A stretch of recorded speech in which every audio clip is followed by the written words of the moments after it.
Amigas y amigos de toda la República Argentina, muchísimas gracias por compartir este tiempo con nosotros. Aquí estamos, este 1 de mayo del año 2023.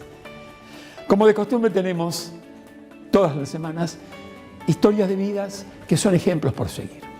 En el Día del Trabajador, un trabajador de la medicina, un maravilloso amigo que es un gran médico de nuestro país, muy preparado, pero que fundamentalmente es muy buena persona. Pablo Capitanich. Atención, país.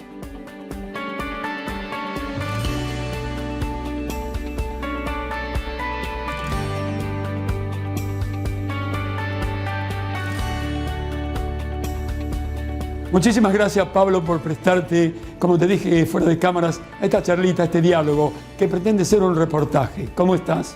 Muy bien, muchísimas gracias a vos, Jorge. La verdad que un placer poder charlar y tener una entrevista con vos. Sin humanismo médico, dijo mi amigo René Favaloro, más vale no ejercer la medicina. Y yo te agradezco públicamente cuando vos, siendo un joven médico, operaste a mi madre que no pesaba ni 40 kilos. Algunos médicos decían, no operarla porque no sé si operarla, no operarla. Y bueno, ya voy a contar durante el transcurso del programa el motivo por el cual lo operé y quién me recomendó a ese joven profesional humanista de la medicina argentina que sos vos. Entonces la primera pregunta va a ser al revés de todos los reportajes que hago. ¿Por qué sos médico? Y por una confluencia de cosas, ¿no? Porque cuando era chico me gustaba investigar y eso lo transformé en interés por la salud, porque me gustaba ayudar a la gente y eso lo encontré en la medicina. Y después la parte de habilidades manuales lo transporté, que lo tenía naturalmente, lo transporté y lo exponencié a lo que es la actividad quirúrgica. Así que es una confluencia de elementos que traía de mi bagaje cuando era chico y bueno, y lo pude canalizar en una especialidad y una profesión como la medicina y la cirugía. La cirugía que en muchísimos casos salva vidas, en muchísimos casos. Dime, ¿dónde naciste? Olavarría, centro de la provincia de Buenos Aires. Mirá vos. ¿Tus padres viven, Pablo? Mi padre tiene 98 años y vive. Es un referente para mí en todos los aspectos, una persona que un poco como hablábamos fuera de cámara, con sus 98 años protesta porque tiene dificultades para leer, pero se levanta y lee todos los días, se comunica en internet con la gente de Yugoslavia, que son sus parientes, es una mente viviente y una persona que no envejece. Qué divino. ¿Y tu madre? Mi madre falleció hace aproximadamente 2 años también, era su compañera de 70 y tantos años de vida y yo soy el séptimo hijo. Soy tu hijo. Dime, ¿cómo se llaman? Porque para mí, mi vieja siempre está. ¿Cómo se llaman tus padres? Mi padre se llama Pablo, igual que yo, y mi madre se llama Dalia Adelaida. Una linda historia de un matrimonio. ¿Qué fueron para vos tus padres? Me arrancás emocionando. La verdad que gran parte de lo que soy se los debo a ellos, de los códigos de convivencia y siempre trataron de que los hijos sean mejores que ellos. 7 hijos. ¿Cómo se llaman tus hermanos, Pablo? Teresita, Cristina, Rosy, Marcos, Elisa, Marina y yo. ¿Cómo era Pablo, Pablito, cuando estaba en la escuela primaria? ¿Dónde la hiciste? ¿Cómo se llamaba esa escuela? Era la Escuela Nacional Normal de Olavarría, un colegio muy particular. En esa época, como vos sabés bien, la educación del Estado era superlativa, los profesores eran superlativos y había una cosa muy particular. Íbamos desde el que tenía más plata y el más rico del pueblo a el más pobre y en el medio estábamos nosotros. Así que una vivencia y una formación muy linda y muy particular. ¿Mamá qué hacía? Además, educadora y 7 hijos, mamita. Ella, cuando se casó, era profesora de la Dante Alighieri en Rosario, pero se dedicó a sus hijos. ¿Y la enseñanza secundaria dónde fue? También fue en Olavarría, en el colegio primario, estrictamente lo hice en un colegio privado, que era un colegio, ahora que estoy recordando, era un colegio que se llamaba Cáneva, que estaba pegado a la iglesia, y después el secundario sí lo hice en la Escuela Normal Nacional. El tinte que daba el colegio Cáneva era un poquitito más eclesiástico, pero la verdad que nosotros a esa edad lo único que aprovechábamos es el patio de la iglesia para jugar al fútbol. Haciendo honor de pronto a los salesianos, al cura Lorenzo Massa o a Juanito Bosco, como le dicen los salesianos a Juan Bosco, ¿no? Dime, ¿y cómo eras como estudiante? Era un estudiante, hasta secundario, era un estudiante que hacía las cosas fáciles y que me resultaba fácil estudiar, me gustaba, pero mi foco estaba en vivir afuera del colegio, los amigos, disfrutar la vida al aire libre, y todo lo otro lo llevaba muy liviano, me resultaba fácil.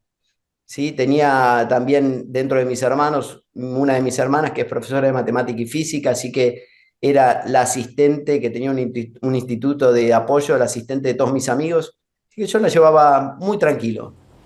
¿Recordás algún profesor, alguna maestra o maestro de la enseñanza elemental, de la enseñanza media o de la universidad?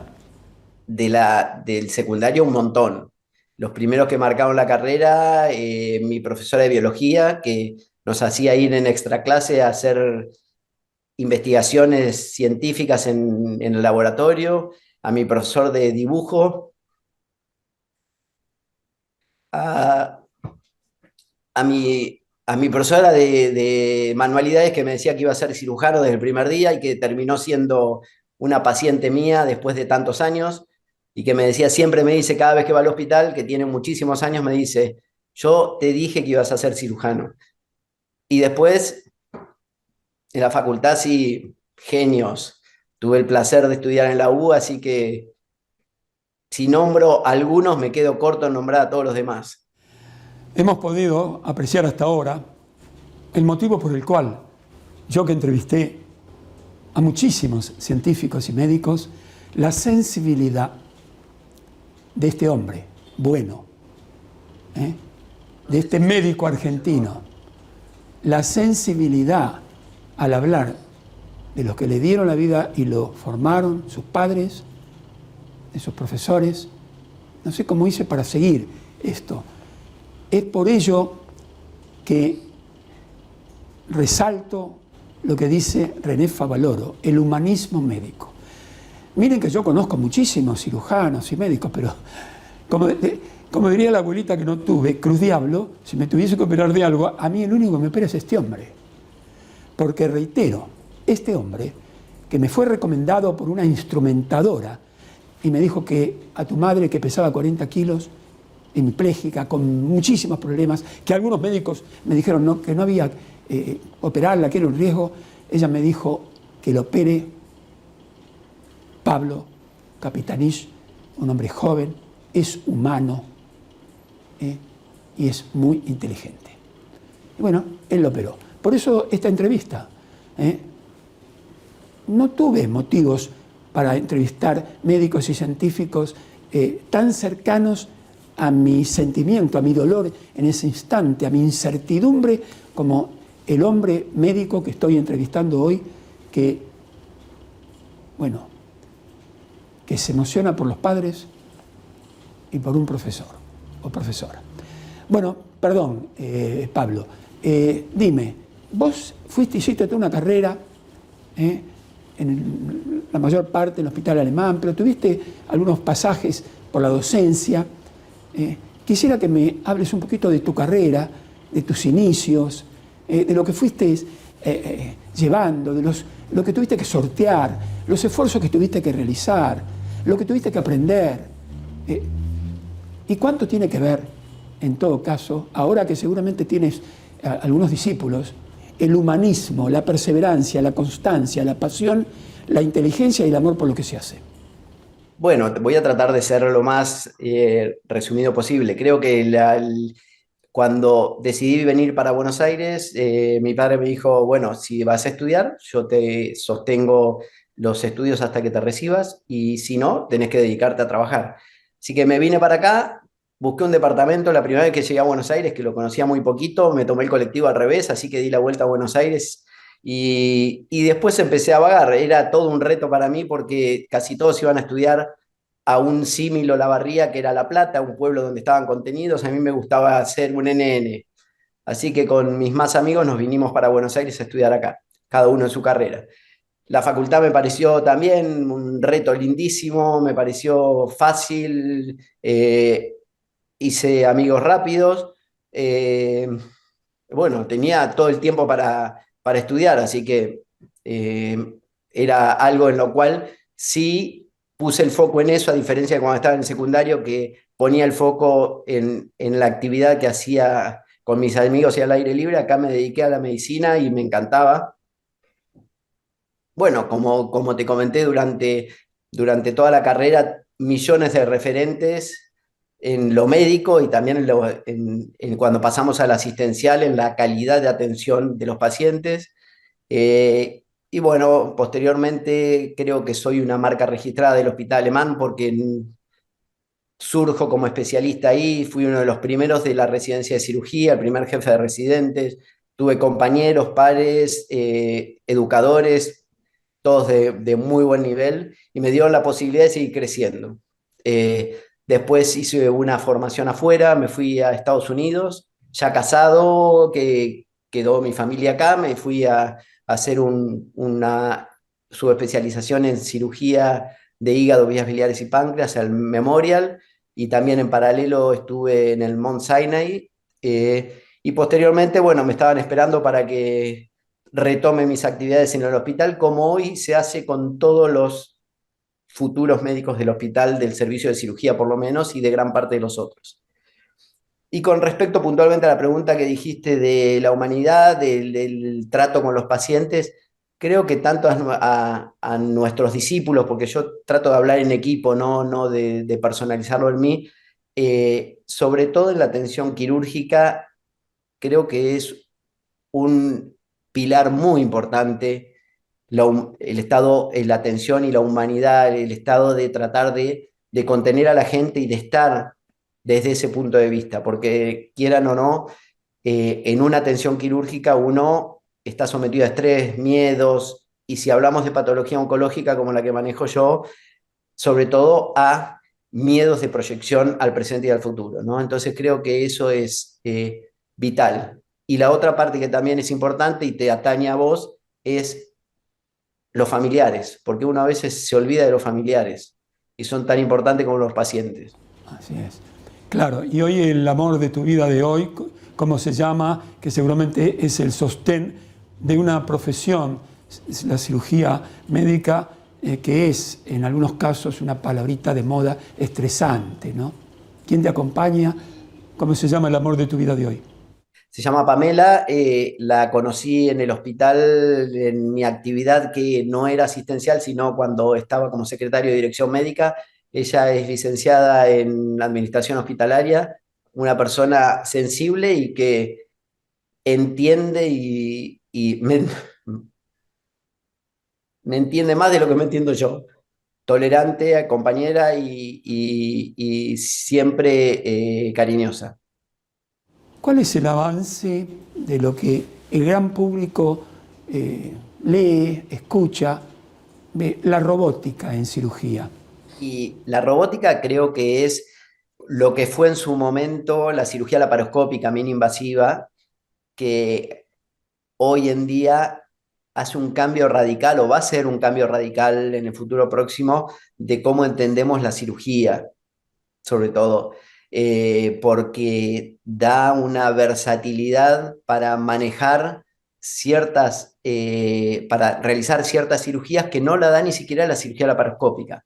Aparte de los beneficios también para el cirujano, porque el concepto de estar parado al lado del paciente se transporta de estar sentado cómodo enfrente de una consola.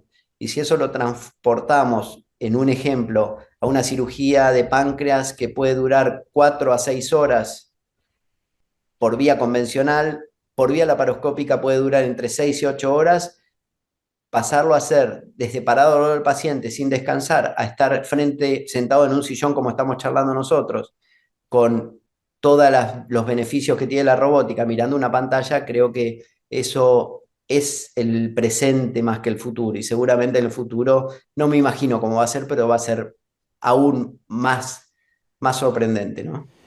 Hace muchos años, no sé si 25 o 30 años, por pedido de los padres, creo que fue en Mendoza, pedían que saquen matemática y física de la medicina.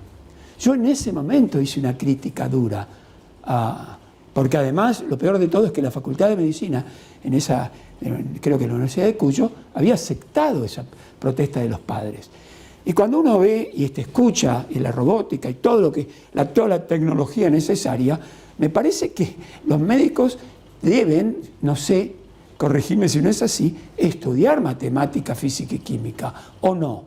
Te doy un ejemplo. Hoy dándole clase a los alumnos de pregrado, les hice una referencia a la física, a la biofísica que estudiamos nosotros, porque la realidad es que la naturaleza y el ser humano se rige por muchas leyes físicas. Entonces, no entender eso es tener un hándicap para aprender cómo se comporta el ser humano y cómo funciona el organismo.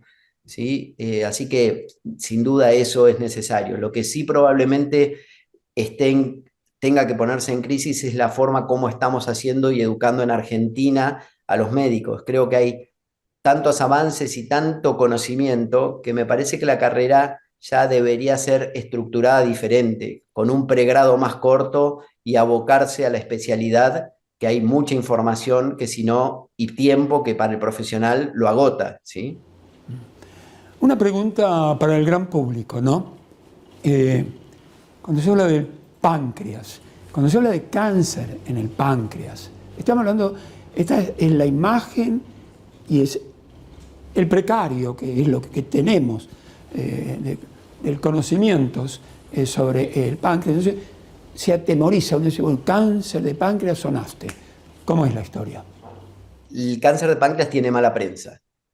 Tiene mala prensa porque es un cáncer que se manifiesta en forma silente y cuando se manifiesta a veces el diagnóstico se llega a ser tarde. La realidad es que esa mala prensa hace un tiempito que ha cambiado y los métodos por imágenes han auxiliado un montón y otros avances que probablemente en el futuro próximo se den, que es el diagnóstico a través de detecciones precoces de genética y los avances en el tratamiento, como también en la cirugía, han puesto en crisis esa idea de o mito urbano de que el cáncer es algo incurable y que no se opera y que no se trata, que es lo que te dicen todos los días los pacientes cuando vienen al consultorio. Yo tengo pacientes que tienen más de 20 años y fueron operados de cáncer de páncreas y nos seguimos viendo. Bueno, la gente se muere el corazón, entre otras cosas, ¿no? Hay que desmistificar el tema del cáncer. Sí, a ver, la idea del cáncer, de cualquier cáncer, es que quienes hacemos medicina y cirugía, lo que hacemos es intentamos darle una potencial curación y por otra parte intentamos ganar tiempo a la enfermedad para que si en el futuro próximo salen nuevas terapéuticas, darle esa posibilidad y esa ventana. ¿Sí? Es ganarle tiempo a la vida y a la enfermedad. Ganarle tiempo.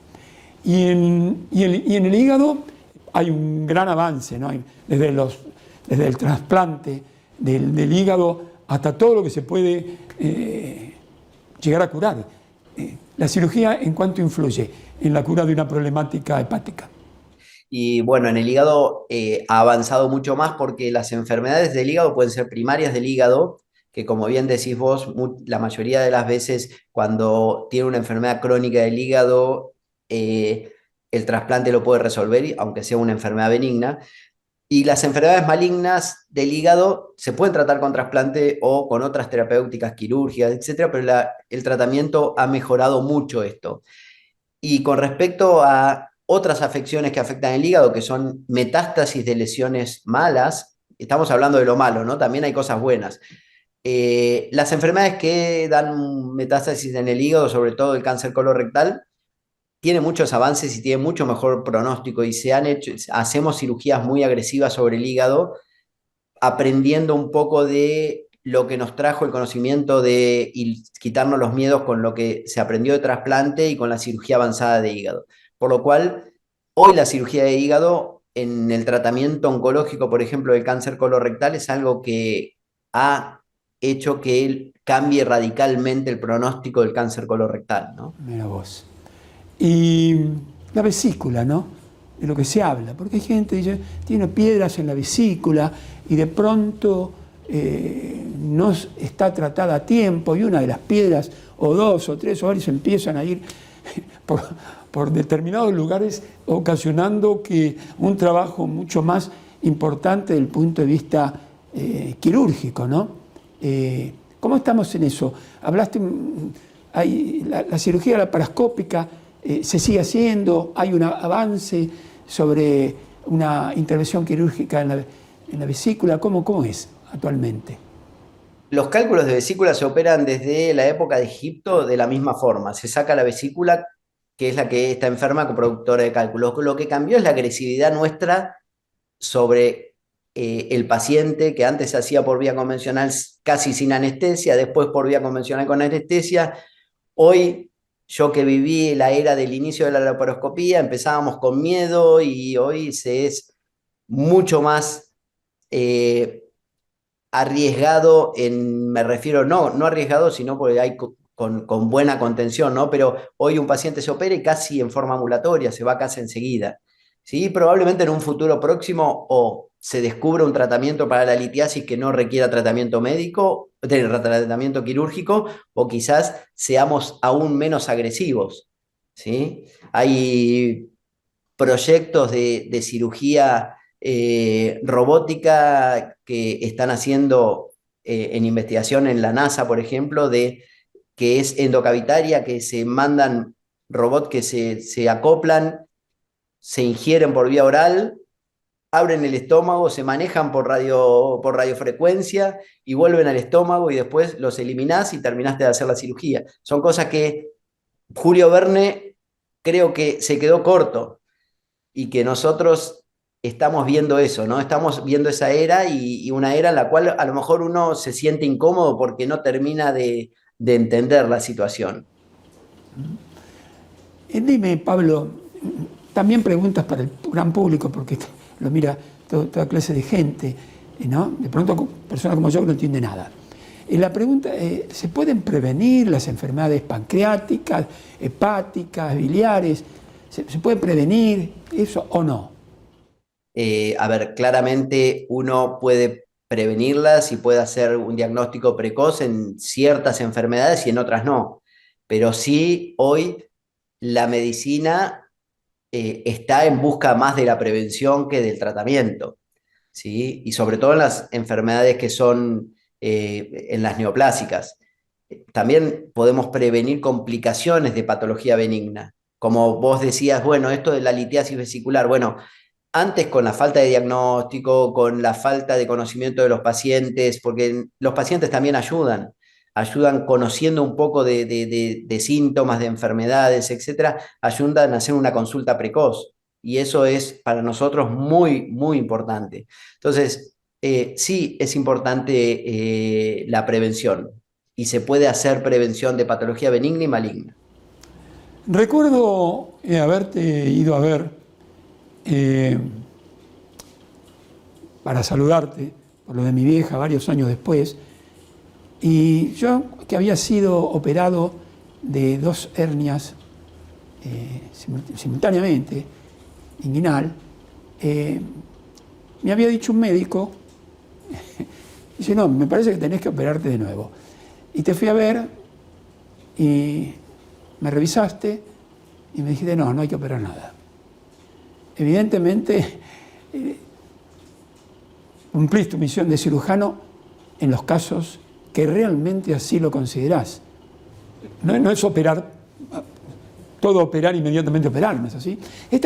Son casi razonamientos. Dirás, este hombre me está haciendo preguntas de un paciente común que viene al consultorio. Bueno, sí, porque hay gente que ¿viste? Trata de que, sabe que el médico no es adivino, pero pregunta las cosas así como las estoy preguntando yo hoy, que no es tan común un reportaje de lo que suelo hacer. Bueno, pero esto que decís vos es así, ¿eh? Para un cirujano es más fácil decir operar y para un paciente que va al cirujano habitualmente ya viene con una idea de que tiene que resolver eso, quieren ser pragmáticos y resolver el problema que tienen. Y muchas veces el problema que tienen no tiene un resorte quirúrgico y explicarles y convencerlos que no se tienen que operar es algo mucho más arduo, pero es algo que es necesario hacer, porque si no, probablemente uno entre en un facilismo en el cual genera un procedimiento que quizás no es exitoso del todo, y la verdad que el paciente lamentablemente va a volver a consultar para decir, bueno, ¿y ahora en qué estamos? Entonces, todo es un boomerang. Uno tiene que estar parado donde tiene que estar parado y convencido de lo que dice, a pesar de que tenga a lo mejor influencias de médicos o del paciente que quieren otra cosa. ¿Sí? Eso es más difícil que decir, bueno, sí, tiene indicación de cirugía y vamos a quirófano.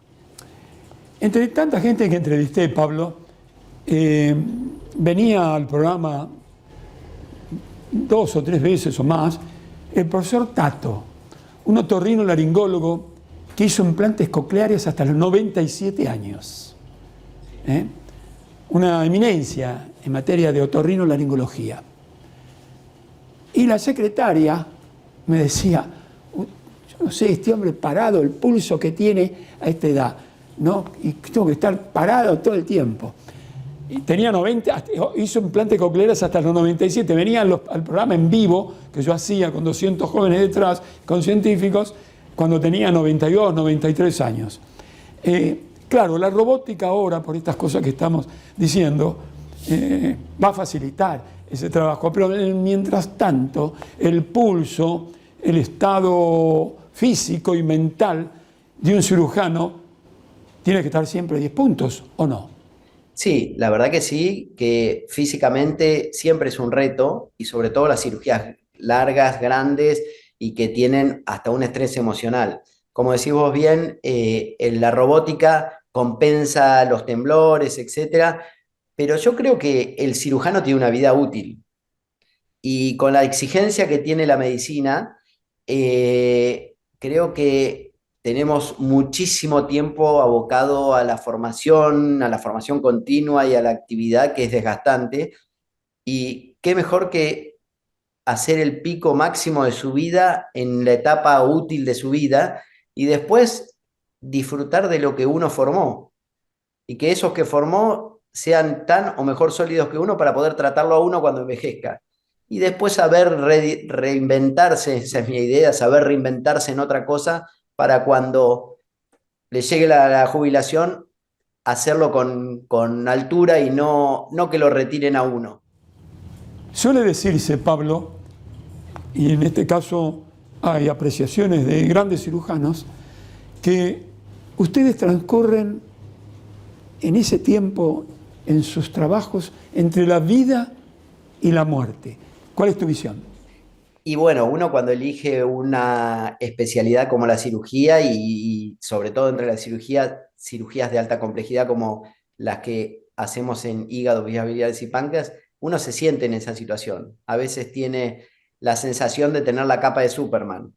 Y esa capa de Superman, cuando uno se la cree, es cuando uno se equivoca. Pero sí, todo lo que me ves emocionado acá, cuando uno sube a quirófano, es como que separa las emociones del accionar. Después, cuando termina la cirugía, uno tendrá tiempo para emocionarse o no.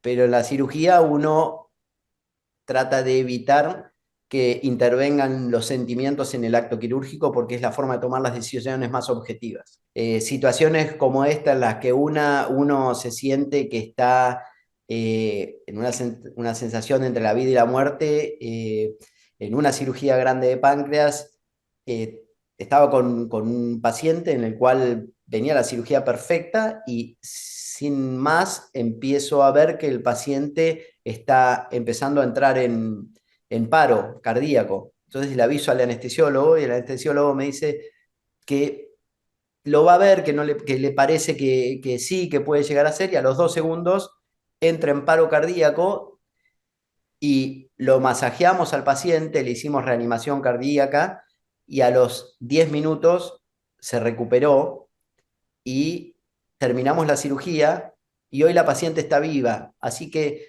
cuando se recuperó y se despertó, le dije que volvió a nacer, ¿no? Y nació 2 veces por su enfermedad mala, que hoy está viva, y porque hizo un evento intraoperatorio.